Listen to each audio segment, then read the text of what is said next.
Hey everyone, this is Dr. Owen with Advanced Physical Therapy and Wellness, and today we'll be covering if someone's got reduced plantar flexion. So always check when you're checking dorsiflexion, always check plantar flexion, check both sides.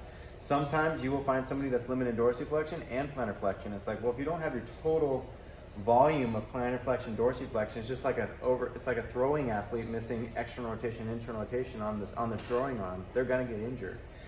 Or they could have decreased venous insufficiency from lack of muscle pump action. Just there's so many things that be going on if they're missing both.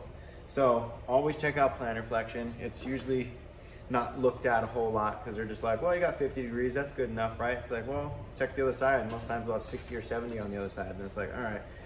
So essentially you're just gonna come in right in through here, right along kind of like the malleolus is, and kind of stabilize right in through there with one hand. I learned this in a Mulligan course, so mobilization with movement, but this isn't really a mobilization with movement, it's just a mobilization.